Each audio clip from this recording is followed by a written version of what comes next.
Selamat pagi, selamat siang, ataupun selamat sore bagi para mahasiswa yang mengambil mata kuliah ekonomi rekayasa perangkat lunak yang saya ampu di semester ini. Oke, perkenalkan nama saya Andi Wahyu Raharjo Emmanuel yang menjadi dosen Anda untuk perkuliahan ERPL kali ini. Berhubung saya ada tugas ke luar negeri di minggu ini, maka pertemuan ERPL pertama akan diadakan secara daring ya. Jadi saya membuat video perkuliahan kita hari ini. Semoga minggu depan kita bisa bertemu secara langsung. Oke, izinkanlah saya memulai perkuliahan kita hari ini dengan materi tentang pengenalan ERPL. Saya akan share screen-nya.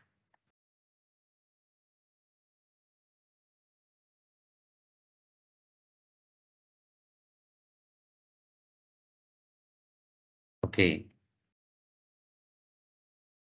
Jadi materi kita yang pertama, overview tentang software ekonomi atau ekonomi rekayasa perangkat lunak. Jadi intinya software itu bisa menciptakan sesuatu yang lebih besar daripada biaya membuat software itu sendiri ya.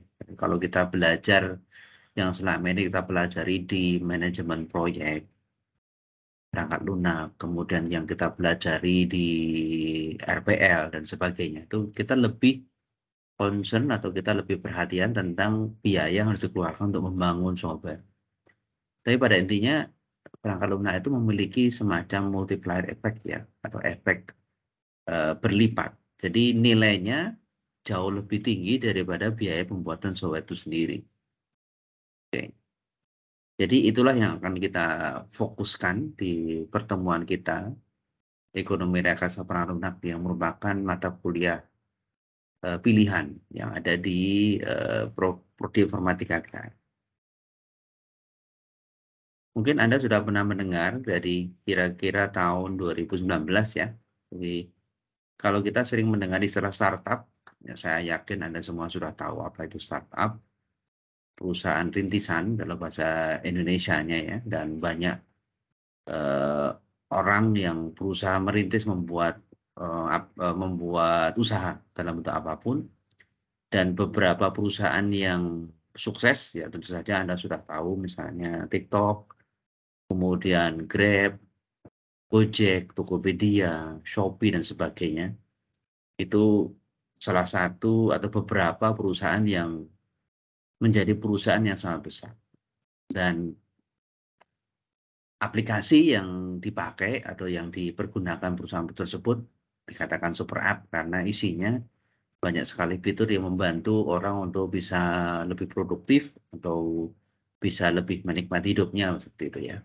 Dan biasanya perusahaan-perusahaan yang besar akan dilabeli unicorn. Unicorn itu istilahnya valuasi atau nilai dari perusahaan tersebut sudah melewati $1 miliar. $1 miliar itu kan berarti ya besar sekali ya, bukan $1 juta lagi, tapi $1 miliar. Dan pada tahun 2019 itu Gojek itu menjadi perusahaan yang pertama kali menyandang status dekakorn. Berarti dia nilainya sudah bukan $1 miliar lagi, tapi dia nilainya adalah $10 miliar. Dan bahkan saking suksesnya pada pemerintahan Pak Jokowi yang kedua ini, foundernya Pak Nadiem Makarim bahkan diangkat menjadi Menteri Pendidikan dan Kebudayaan yang sering dipanggil Mas Menteri itu. Ini pada tahun 2019 juga ada beberapa perusahaan startup di Asia yang dianggap paling sukses. 20 perusahaan startup di Asia yang dianggap paling sukses. Dan beberapa juga masih sukses sampai sekarang ya. Misalnya yang pertama yang ByteDance adalah perusahaan yang membuat TikTok. Ya, sampai sekarang pun tahun 2022 juga masih sangat terkenal. Terus kemudian ada beberapa perusahaan yang kita dan beroperasi di Indonesia ya, dan ada juga yang dimiliki oleh orang Indonesia. Nomor 3 itu Grab. Ya. Anda saya yakin sebagian besar dari Anda sudah menggunakan jasanya baik GrabFood, GrabCar dan sebagainya atau GrabBike gitu ya. Terus kemudian nomor 7 Gojek sudah melewati 10 miliar dolar maka dianggap sebagai decacorn. Kemudian pada nomor 11 Tokopedia dan bahkan Gojek sama Tokopedia kan merger sekarang ya dengan holding company namanya Goto. Terus ada beberapa perusahaan lain yang ada di Asia ya. Dan kita lihat ternyata ada beberapa perusahaan Indonesia yang ada di dalam. Orang-orang yang berhasil membuat startup dan kemudian sangat berhasil dalam bisnisnya, model bisnisnya, akhirnya menjadi orang-orang kaya.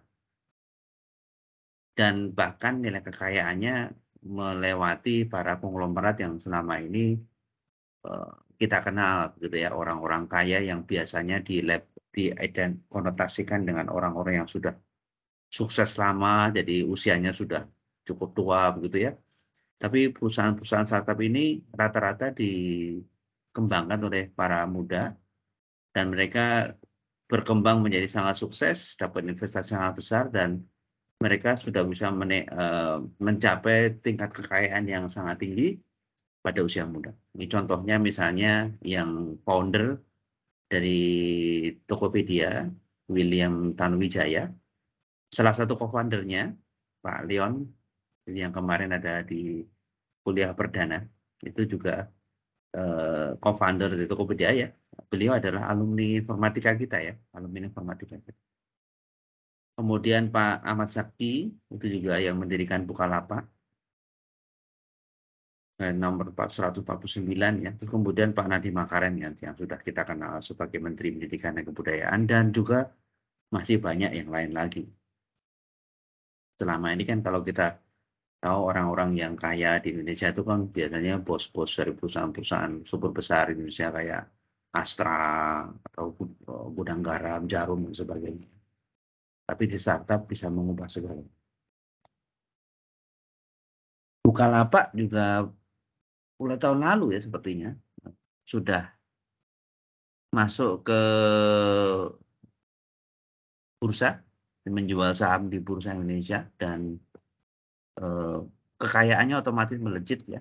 Jadi menawarkan saham di bursa dan orang-orang akan membeli. Nilai dari perusahaannya melejit dan satu orang saja seperti Pak Ahmad Sakti, bila lulusan ITB ya, kekayaannya bisa menembus 4,79 triliun. Kalau zaman dulu susah sekali dibayangkan seseorang semuda ini bisa hartanya triliunan ya. Nah, sekarang kita harus berpikir juga ya, kalau kita misalnya menjadi pemimpin atau founder atau juga bahkan mungkin leader atau CEO dan sebagainya di perusahaan-perusahaan software itu ya, semacam itu, atau masih merintis menjadi perusahaan startup yang belum begitu berhasil, tapi ya tentu saja kan perusahaan-perusahaan startup tersebut biasanya sukses karena menggunakan media online atau internet. Jadi butuh semacam aplikasi, karena aplikasi tersebut ya nggak mungkin ya akan dikembangkan pihak ketiga dan biasanya ada tim sendiri di dalam perusahaan tersebut yang mengembangkan aplikasi yang di dalamnya yang kemudian ditawarkan kepada pengguna untuk memakainya. Jadi apabila Anda seorang CEO dari perusahaan perangkat lunak atau Anda sebagai manajer dari tim pengembangan perangkat lunak, sebetulnya apa yang harus Anda pikirkan? Ini yang harus Anda pikirkan itu macam-macam ya. Jadi bukan hanya sekedar biaya pembuatan softwarenya, segala aspek yang dibutuhkan pengembangan softwarenya dan juga potensi nilai dari perusahaan di masa mendatang. Kalau untuk biaya bagaimana cara mengembangkan softwarenya ada di RPL, bagaimana cara membuat softwarenya, ada manajemen proyek dan nah sekarang ada beberapa aspek yang akan coba kita singgung dalam mata kuliah RPL kita kali ini. Jadi ERPL itu apa sih? Atau ekonomi perangkat lunak ya, itu sebenarnya fokusnya bukan ERPL ya, sebenarnya ekonomi software economics, ekonomi perangkat lunak. Ya. Jadi ekonomi perangkat lunak itu adalah bidang yang mencari cara untuk melakukan peningkatan signifikan dari desain dan rekayasa perangkat lunak melalui penalaran tentang produk, proses, program, dan isu-isu portofolio dan kebijakan. Jadi pada intinya adalah bagaimana cara kita meningkatkan software kita sehingga bermakna bagi banyak orang. Jadi software kita itu bisa dipakai banyak orang dan semua orang yang memakainya merasa memiliki manfaat dalam memakainya sehingga pemakainya tambah banyak, bisa mendorong orang untuk lebih produktif dan akhirnya perusahaan software tersebut nilainya akan jauh melebihi daripada biaya yang dikeluarkan dalam membuat software tersebut. Jadi aspek produk itu sendiri, prosesnya, programnya, dan juga berbagai hal yang lainnya lagi. Definisi yang kedua tentang ekonomi perangkat lunak adalah studi tentang bagaimana sumber daya proyek yang langka dialokasikan untuk proyek-proyek perangkat lunak. Ya tentu saja ya, suatu perusahaan nggak mungkin bisa meng-hire developer atau programmer yang banyak, karena pasti kan gajinya juga besar ya. Sumber dayanya langka, pengen mengembangkan aplikasi yang bermacam-macam, lah bagaimana mengaturnya. Ini ekonomi dari industri perangkat lunak juga definisi yang berikutnya. Jadi bagaimana kita memikirkan seluruh aspek ekonomi dari industri perangkat lunak itu sendiri. Jadi di sini di gambar ini disebutkan beberapa aspek yang mempengaruhi ekonomi perangkat lunak ya, aspek psikologis, aspek organizational behavior atau tingkah laku organisasi, statistik. Nah, sekarang bahkan perusahaan yang sekarang sudah harus memikirkan tidak cuma sudah statistik tapi sudah big data. Kemudian software development itu sendiri melihat perkembangan terkini tentang bagaimana mengembangkan software, faktor-faktor ekonomi, faktor psikologi sosial dan sebagainya.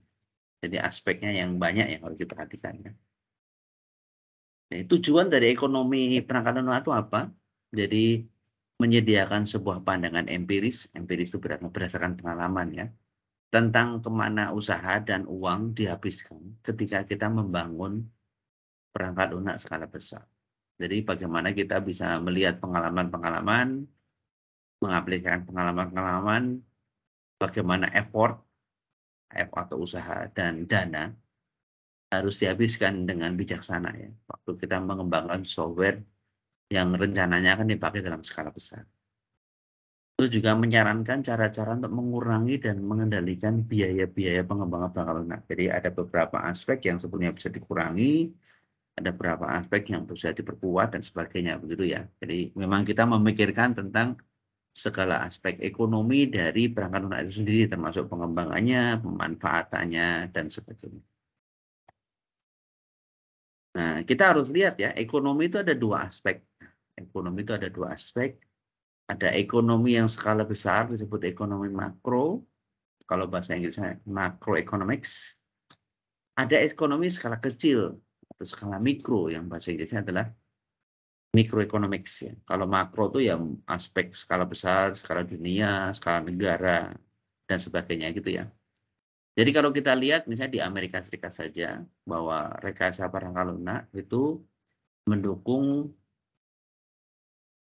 pengembangan ya software secara komersial yang menghasilkan antara 200 miliar sampai 240 miliar dolar di Amerika Serikat sendiri. Kemudian rekayasa perangkat lunak juga mendorong pertumbuhan ekonomi Amerika sebanyak 1 triliun dolar. Indonesia mengalami hal yang sama ya, terutama setelah pandemi itu kabar terakhir kan pertumbuhan ekonomi Indonesia 5,4% itu salah satu yang kuat dibandingkan dengan negara-negara besar G20 lainnya. Dalam aspek mikro, aspek yang skop yang lebih kecil, itu ada beberapa fakta yang kita ketahui ya, yang berhubungan dengan pengembangan perangkat lunak itu sendiri. Jadi pada kenyataannya, waktu kita mengembangkan perangkat lunak, ternyata hanya 1/4 dari seluruh proyek yang ada itu dapat dikatakan benar-benar berhasil. Jadi kalau kita meluncurkan 100 proyek pengembangan perangkat lunak yang berhasil paling-paling hanya 25. Sisanya gagal total, agak berhasil, atau ya harus ada kompromi yang dilakukannya. Nah, komprominya itu apa ya, dari segi scope-nya, atau dari segi time-nya, atau dalam segi cost. Jadi kalau berhasil itu berarti antara scope, time, sama cost itu sinkron. Saya yakin Anda semua sudah belajar manajemen proyek perangkat lunak. Ada yang triangle itu ya, 3 aspek yang diperhatikan dalam mengembangkan perangkat lunak. Nah, aspek yang berikutnya adalah developer komersial, jadi developer swasta, di perusahaan-perusahaan swasta, perusahaan startup dan sebagainya. Biasanya produktivitasnya itu sekitar 1.500 baris kode per tahun. Bayangkan padahal kalau dibandingkan dengan aplikasi-aplikasi besar saja, semacam Windows 10 atau Windows 11, itu bisa puluhan juta baris. Jadi kalau nggak salah itu di atas 10 juta baris. Aplikasi yang lebih besar lagi bisa sampai 100 juta baris dan sebagainya. Jadi nggak mungkin suatu perangkat lunak dikembangkan hanya sekedar 1 orang saja. Nanti juga kalau Anda lagi mengerjakan tugas akhir, Anda bikin aplikasinya misalnya 700 baris, itu jangan bangga dulu ya. 700 baris itu sebetulnya masuk dalam skala kecil. Kalau pengembang dari pemerintah, itu mungkin ya tidak begitu lebih produktif daripada swasta ya. Itu kira-kira produktivitasnya 1.200 baris kode per tahun. Nah, kita lihat roadmap-nya ya. Tujuan dari ekonomi perangkat lunak itu seperti apa? Dari kenapa kita harus belajar ekonomi perangkat lunak ya? Jadi kita ingin mengembangkan pengetahuan yang fundamental yang memungkinkan peningkatan signifikan dan terukur dari nilai atau value yang dihasilkan sering waktu. Jadi waktu mengembangkan perangkat lunak itu kita tidak hanya sekedar melihat biaya, tetapi adalah manfaat dari biaya yang dikeluarkan. Jadi misalnya contohnya begini, saya membuat sebuah software 100 juta dan saya membuat sebuah software 10 juta misalnya. Yang 100 juta mendatangkan manfaat 200 juta. Sedangkan aplikasi atau software satunya yang 10 juta mendatangkan manfaat sama-sama 200 juta. Berarti lebih bagus mana? Ya tentu saja lebih bagus yang kedua ya. Karena manfaatnya jauh berkali lipat daripada yang pertama. Jadi yang kita harus fokuskan di sini bukan hanya sekedar biayanya atau cost-nya saja, tapi value atau nilai dari perangkat lunak tersebut ya. Jadi kan nggak mungkin ya aplikasi Grab, Shopee, Tokopedia itu nilainya yang segitu besar itu bukan dari biaya membuat softwarenya. Biaya membuat softwarenya pasti jauh lebih kecil dari itu, tapi adalah nilai keseluruhan dari perusahaannya, termasuk juga semua user yang ada di dalamnya, semua pemangku kepentingan atau stakeholder yang ada di dalamnya. Tentu saja karena melibatkan banyak pihak, melibatkan banyak aspek dan sebagainya kan berarti kompleksitas dan kerumitannya juga tinggi. Jadi harus diperhatikan itu ya. Semakin besar aplikasinya, semakin bernilai aplikasinya, tingkat kompleksitas semakin tinggi. Dan semakin harus berhati-hati ya. Bayangkan kalau misalnya aplikasi mobile banking, BCA begitu, atau mobile banking BNI, terus tiba-tiba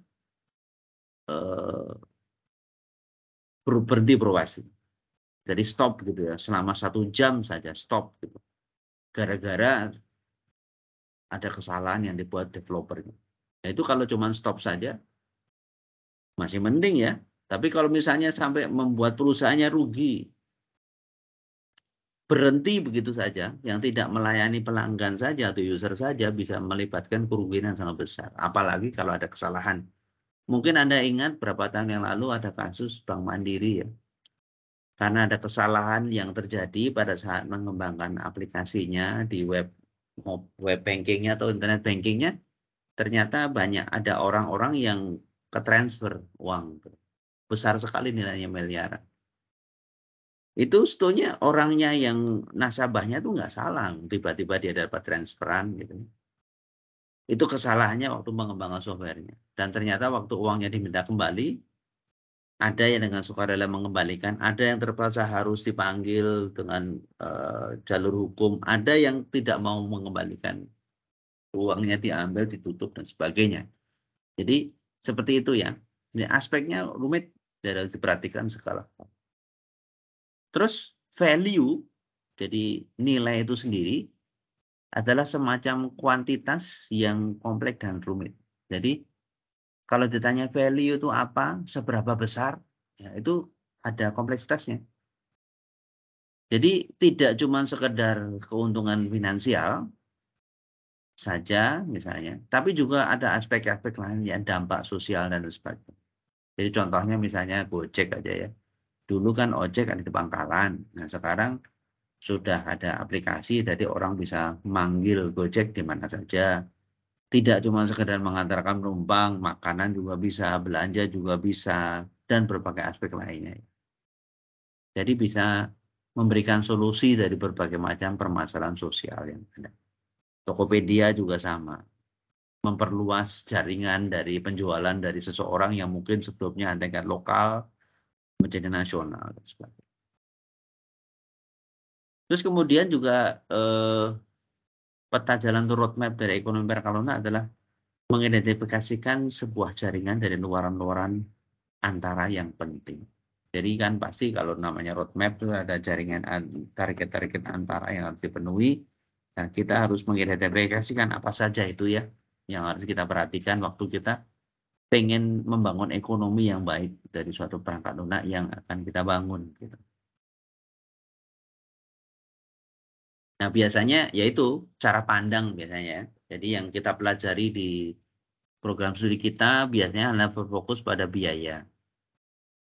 Jadi bikin software itu biayanya berapa, butuh berapa orang, harus merekrut berapa developer, developernya juga berapa yang ngurusin UI-nya atau UI UX-nya, berapa yang ngurusin database-nya, terus kemudian ada berapa pendekatan mau agile atau waterfall dan sebagainya. Tapi kurang dalam melihat benefitnya atau keuntungan atau nilainya ya, nilainya. Nah sekarang harus dirubah. Jadi desain perangkat lunak itu tidak cuma sekedar aspek teknis, tapi harus melihat dari berbagai macam aspek dalam meningkatkan berbagai hal ya dari desain dan rekayasanya sehingga akan menambah nilai dari perangkat lunak yang akan dikembangkan itu. Nah itu ternyata itu sejarahnya panjang ya. Kalau Anda belajar di RPL maupun dari manajemen proyek itu kenapa bidang-bidang ilmu itu ada, karena memang biaya membuat proyek itu besar dan kegagalannya tinggi ya. Tahun 98 berarti kira-kira 24 tahun yang lalu ya, pada awal-awal mulai orang menyadari peluang atau potensi dari software dalam menyelesaikan berbagai hal itu ternyata banyak sekali kegagalannya. 80 miliar dolar gagal. Terus kemudian kegagalan dari proyek perangkat lunak itu sendiri, program maupun bisnis yang berhubungan dengan perangkat lunak itu tahun 2003 itu masih 70%-an ya. Dan itu tidak terhindarkan. Jadi kalau kita membuat suatu baru tahun 2003 ya, 2003 kemungkinan ada masih sangat kecil ya. Atau mungkin malah belum lahir gitu ya. Jadi kalau kita bikin suatu proyek perangkat lunak, suatu perusahaan berbasis perangkat lunak, kemungkinan kegagalan kita masih sangat tinggi. Terus kemudian juga penggunaan perangkat lunak itu ada risikonya juga, risikonya besar ya. Dan bagaimana cara mengurangi risiko-risiko itu yang akan coba dipikirkan. Terus kemudian juga biaya mengembangkan perangkat lunak dengan semakin tingginya kompleksitas, semakin tingginya tuntutan, semakin ganasnya persaingan, berarti biayanya otomatis besar. Dan kadang-kadang itu tidak sebanding dengan risiko yang dihadapi. Terus juga masalah-masalah yang berhubungan dengan pengembangan perangkat lunak, misalnya value-nya bisa hilang. kualitasnya bisa merosot, dan juga mungkin kehilangan peluang pasar karena munculnya terlambat dan sebagainya.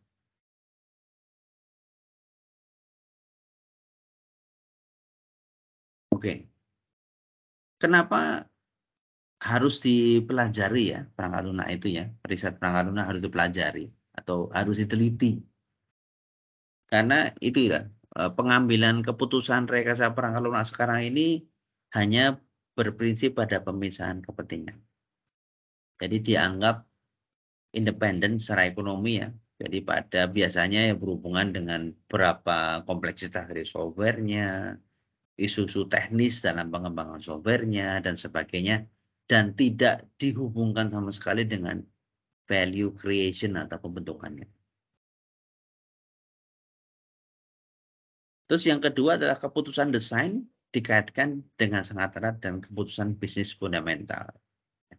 Jadi biasanya waktu kita membuat suatu desain perangkat lunak itu dikaitkan perusahaannya perusahaan apa sih? Perusahaan sekolah, atau perusahaan rumah sakit, atau perusahaan e-commerce, perusahaan yang berbasis keuntungan maupun tidak, dan sebagainya itu ya. Terus kemudian juga untuk mengembangkan sebuah perangkat lunak memang juga melibatkan investasi dari atau pemakaian dari sumber-sumber daya yang berharga ya. Developer juga terbatas, komputasi juga terbatas ya. Kemampuan komputer kita juga kita nggak bisa beli yang sangat powerful misalnya kalau masih perusahaan yang kecil. Modalnya juga terbatas dan sebagainya. Jadi kenapa disebut sebagai berharga? Nah, sebagai pembanding, nah sekarang waktu kita menciptakan suatu perangkat lunak atau kita merekayasa suatu perangkat lunak itu, kita harus anggap sebagai aktivitas penciptaan nilai. Jadi untuk kebutuhan-kebutuhan teknisnya dan sebagainya, itu juga harus dilihat dari hasil akhir nilai atau value apa yang akan kita buat ya. Jadi kita harus mencari cara untuk memahami dan menalar tentang hubungan antara keputusan teknis dan juga bagaimana kita memaksimalkan value tersebut dalam tingkat korporasi atau tingkat perusahaan. Jadi memang kalau kita belajar misalnya sistem informasi atau IT governance gitu ya, pasti yang dipikirkan adalah bagaimana mensinkronkan antara strategi dari IT-nya dengan strategi bisnis dari perusahaannya gitu. Bagaimana supaya IT-nya itu bisa mendukung pertumbuhan perusahaan.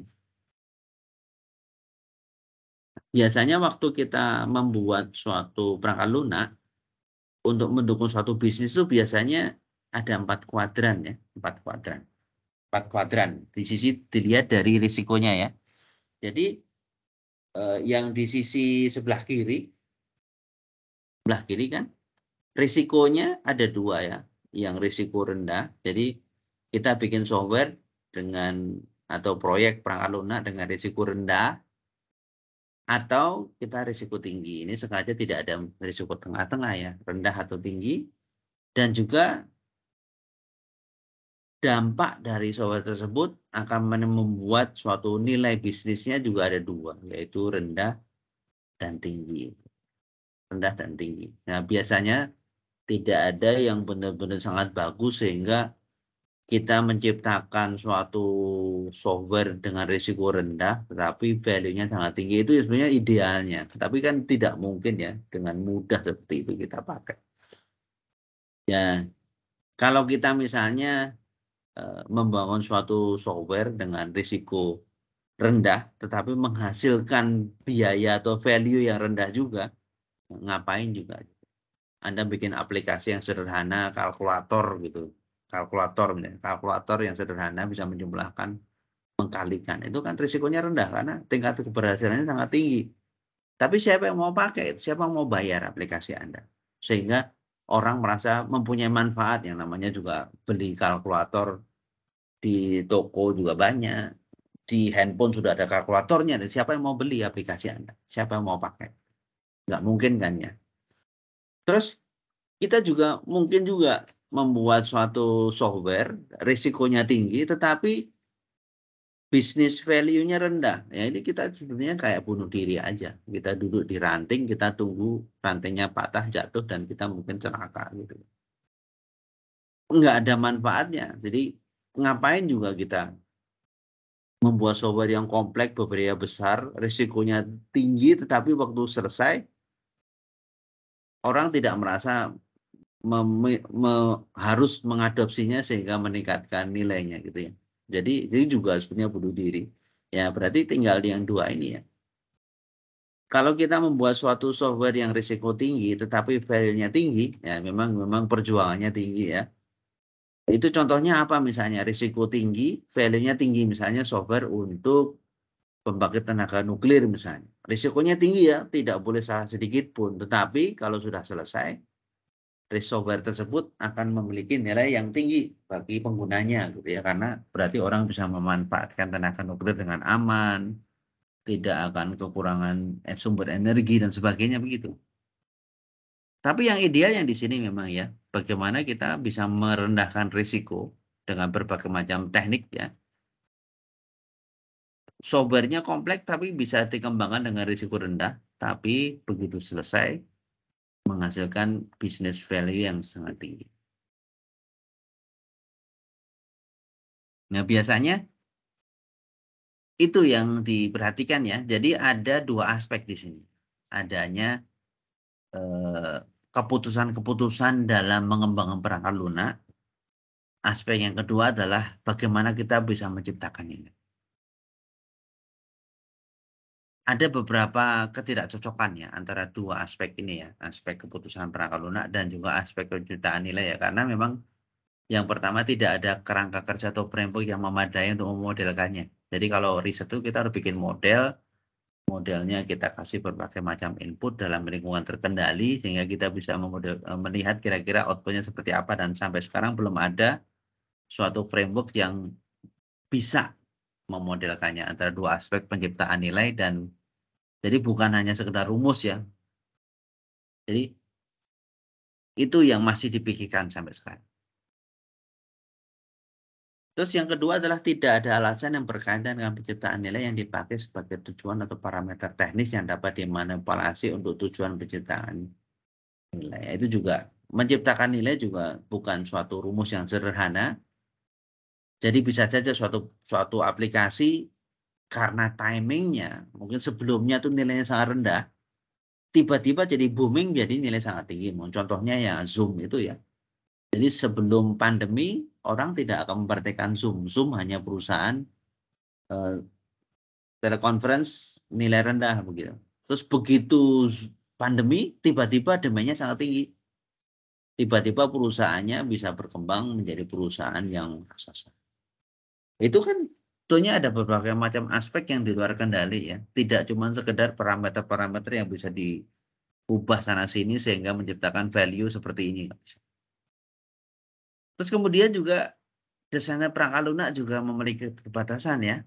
Jadi ada limitasi harus dihadapi, layarnya seperti apa, tombolnya kayak gimana, OS-nya kayak gimana, dan berbagai macam limitasi lainnya ya. Yang harus dihadapi seorang desainer perangkat lunak.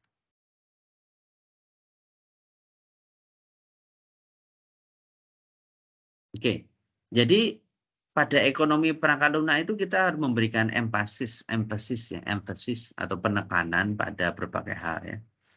Jadi kita tuh di persimpangan jalan antara ekonomi informasi dan rekayasa perangkat lunak. Jadi kita tidak boleh hanya sekedar memikirkan biayanya saja waktu kita mengembangkan, tetapi kita harus melihat nilai ekonomis dari informasi yang dikelola oleh perangkat lunaknya itu sendiri. Terus kemudian ada berbagai macam aspek yang harus dipelajari waktu kita menghasilkan perangkat lunak. Ada istilah-istilah misalnya time to market, seberapa cepat dia harus bisa muncul di market sebelum kedahuluan kompetitor dan berbagai hal lainnya ya. Terus kemudian juga ada berbagai aspek yang lain yang harus diperhatikan ya. Jadi pengaruh yang lebih dalam dari perubahan yang disebabkan perangkat lunak sepanjang dan di dalam organisasi. Jadi harus menuntut pendekatan holistik Jadi tidak bisa aplikasi-aplikasi dalam perusahaan itu berdiri sendiri-sendiri dan tidak berkomunikasi satu sama lain, tapi harus nyambung dan sinkron satu dengan yang lainnya sehingga bisa menciptakan nilai secara internal perusahaan maupun oleh penggunanya. Dan kita harus meningkatkan pemahaman yang lebih baik tentang penciptaan nilai itu sendiri ya. Jadi harus pendekatannya holistik, terus juga harus mempertimbangkan ketidakpastian, pengetahuan yang nggak lengkap, dan bagaimana kita bisa mengaplikasikan berbagai macam teknik dan pendekatan terbaru yang ada sampai sekarang. Jadi ini mungkin gambarnya nggak begitu jelas ya. Jadi ada berbagai aspek yang harus kita pelajari, aspek makroekonomi, mikroekonomi, riset dan development, terus pendidikan software engineering dan sebagainya ya. Jadi masalah strategi dan juga masalah cost atau biaya. Ini yang lebih teknis yang dipelajari di RPL, dipelajari di MPPL dan sebagainya. Ini adalah aspek-aspek lain yang di atas itu yang sifatnya lebih besar atau lebih makro yang harus diperhatikan dan bagaimana kita menyimbangkan semuanya. Ya. Ini peta jalan ekonomi perangkat lunak. Jadi harus menciptakan keputusan lebih baik untuk penciptaan nilai atau value creation. Jadi kita harus membutuhkan ruang desain yang lebih kaya atau lebih lebih meningkat gitu ya. Nah, biasanya perusahaan kalau dulu kan waktu perusahaan-perusahaan itu belum memiliki divisi IT yang bagus atau tuntutannya belum tinggi, mereka biasanya kan mempercayakan pengembangan aplikasinya di pihak ketiga atau software house-nya. Nah, sekarang sudah berubah itu. Sekarang mau tidak mau perusahaan memiliki divisi IT sendiri, mengembangkan software untuk di kemudian hari sendiri karena mereka lah yang paling tahu apa yang dibutuhkan. Sorry. Nah, itu biasanya ya harus ada pemahaman ya, ada mekanisme, konteks maupun nilai-nilai desain teknis itu sendiri. Terus kemudian juga decision maker yang mungkin levelnya lebih tinggi dari tim IT-nya harus juga diedukasi. Bagaimana bisa memanfaatkan berbagai aspek teknisnya yang lebih efisien dalam rangka penciptaan nilainya. Dan juga kita harus perlu memiliki suatu mekanisme monitoringnya dan pengendalian lebih dinamis untuk lebih membantu dalam membuat keputusan. Nah, ini biasanya nanti kita akan belajar berbagai hal yang berkaitan dengan pengembangan peralunak dalam aspek ekonomisnya. Nanti kita belajar misalnya Kokomo atau Price Edge dan sebagainya. Nanti kita bisa mengestimasi pengembangannya seperti apa. Nah, biasanya estimasi ini juga masih ada beberapa kelemahannya, ada variasinya dan sebagainya yang kita perhatikan. Jadi ini juga ilmunya juga berkembang terus. Nah, nanti kita juga ada lihat berbagai aspek teknisnya. Jadi bagaimana kita bisa memudahkan benefit dengan berbagai besaran. Misalnya line of code, function point, dan sebagainya ya. Dan itu juga kadang-kadang masih dianggap aspek yang kontroversial karena ini berhubungan dengan manusia biasanya, produktivitas manusia. Dan kita juga akan melihat berbagai macam teknik pemodelan benefit secara umumnya, misalnya QFD, GQM, DMR, PRA, dan berbagai aspek lainnya ya, berbagai model lainnya. Dan juga kita lihat berbagai model atau berbagai teknik dalam menghubungkan benefit sama biaya. Benefit atau value dengan biayanya. Terus kita akan melihat bagaimana perusahaan software itu bisa dinilai dari kualitasnya, dari kemampuannya. Nanti kita lihat misalnya CMM sama CMMI, Capability Maturity Model sama Capability Maturity Model Integrated. Terus kemudian kita juga melihat misalnya PMS ya, jadi melacak nilai bisnis yang diasosiasikan dengan operasi produknya. Jadi isu penting dari rekayasa pralunak adalah bagaimana kita bisa membuat software yang lebih baik, tetapi dengan biaya yang lebih murah, dengan waktu yang lebih cepat. Ini ketika aspek ini kelihatannya bertolak belakang ya. Kalau kita bikin cepat-cepat, biasanya kualitasnya nggak begitu bagus. Kalau kita bikin cepat-cepat, tapi biaya besar ya mungkin kita bisa mencapai ya, tapi kan biayanya jadi nggak bisa ditekan. Jadi bagaimana kita bisa orkestrasi ketika aspek ini ya lebih baik, lebih murah dan lebih cepat. Padahal kenyataannya biaya pembuatan software itu besar dan terus bertambah. Terus banyak perangkat lunak yang berguna, tetapi sebetulnya tidak dikembangkan atau belum dikembangkan. Nah, kita mungkin memikirkan kok belum ada aplikasi ini ya, kok belum ada aplikasi yang membantu kita apa ya dan sebagainya. Tapi sekarang sudah mulai banyak ya yang bisa membantu kita. Kita butuh aspek kesehatan, ada Halodoc, kita mau belanja, ada Tokopedia, kita mau jalan-jalan atau traveling, ada tiket.com dan sebagainya itu. Tapi masih ada aspek-aspek lain yang sebetulnya bisa dieksplorasi dan biasanya muncullah berbagai macam aplikasi startup untuk mencoba mengisi celahnya. Jadi yang kita butuhkan itu sebetulnya bukan aplikasi yang lebih banyak, tetapi bagaimana membuat aplikasi yang lebih baik. Nah, biasanya waktu kita membuat perangkat lunak itu ada beberapa biaya yang harus dikeluarkan ya. Jadi ada biaya pengembangannya atau biaya rework-nya. Mungkin kalau ada beberapa fitur yang mungkin harus dikerjakan ulang, biaya codingnya dan biaya membuat dokumentasinya, biaya sumber dayanya dan biaya kapitalnya ya, sumber daya manusia, sumber daya yang lainnya ya. Terus kemudian juga biaya perangkat lunak sesuai dengan fase pengembangannya dan aktivitas-aktivitas di dalamnya. Itulah distribusi dari biaya-biaya yang berhubungan dengan perangkat lunak, biasanya seperti itu. Biasanya pengembangan perangkat lunak itu menghabiskan banyak biaya waktu pengerjaan ulang ya.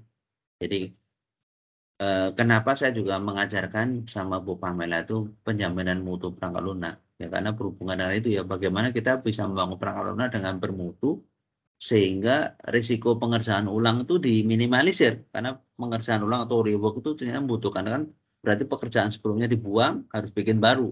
Padahal itu sudah dikerjakan mungkin berhari-hari atau berminggu-minggu gitu ya. Biasanya biaya perbaikan dan pengerjaan ulang itu di awal-awal fase sangat kecil. Tapi semakin ke sana, sudah semakin mau menjelang akhir akan membutuhkan biaya yang besar. Jadi bagaimana caranya mengurangi risiko kegagalan? Ya, berarti harus pengendaliannya dengan harus lebih baik di awal-awal fasenya sehingga di belakang sudah nggak banyak lagi pengerjaan ulang. Ya biasanya tugas-tugas pengerjaan ulang itu biasanya mengikuti Pareto Principle atau distribusi Pareto ya. Jadi kalau Anda coba lihat baca Pareto Principle itu apa sih? Nah, Pareto Principle itu kita memperhatikan 20-30% hal yang penting untuk menangani 100%-nya gitu. Nah, ini tadi ada prinsip-prinsip kita harus tahu mana yang penting sehingga kita bisa mengcover lebih banyak. Biasanya dikatakan prinsip 80-20 atau prinsip 70-30 dan sebagainya. Kalau Anda tertarik coba lihat di YouTube ya, Pareto Principle itu apa. Jadi biasanya kita harus memperhatikan itu. Kita perhatikan hal-hal yang penting. Begitu hal penting itu kita bereskan, biasanya yang lain-lainnya akan mengikuti dengan sendirinya. Biaya coding biasanya proporsi besar dari biaya, termasuk juga biaya dokumentasinya. Biasanya kita harus membuat dokumen-dokumen antara ya.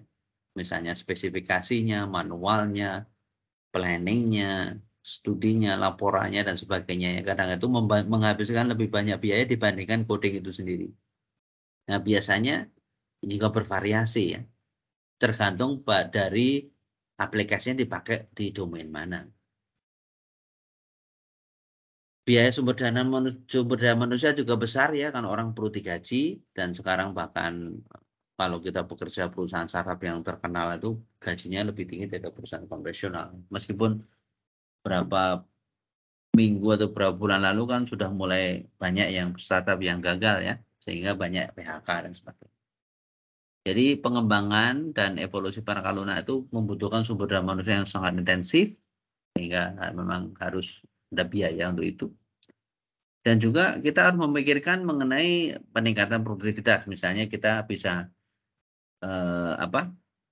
mengoutsource sebagian aspek yang mungkin kita nggak punya tenaga ahlinya, dikerjakan di pihak luar dan sebagainya. Nanti kita harus memperhatikan dari mana, terus kemudian siapa, kemampuannya apa dan sebagainya.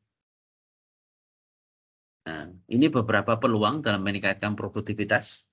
Jadi kita bisa membuat orang bisa lebih efektif dalam bekerja, dalam mengembangkan apapun yang dikerjakan.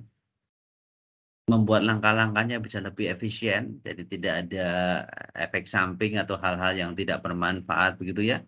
Kita bisa juga mengurangi beberapa langkah-langkah yang mungkin nggak perlu. Kita bisa menghilangkan atau bisa meminimalisir pengerjaan ulang, sehingga dengan tidak adanya atau sedikitnya pengerjaan ulang berarti otomatis biayanya akan berkurang. Membuat produk yang jauh lebih sederhana daripada saat. Jadi kalau di Agile itu yang kita pelajari di RPL, kalau pengerjaan seperti ini yang simple ini sudah mengerjakan tugasnya, kenapa harus dipikirkan lebih rumit gitu ya, seperti itu ya.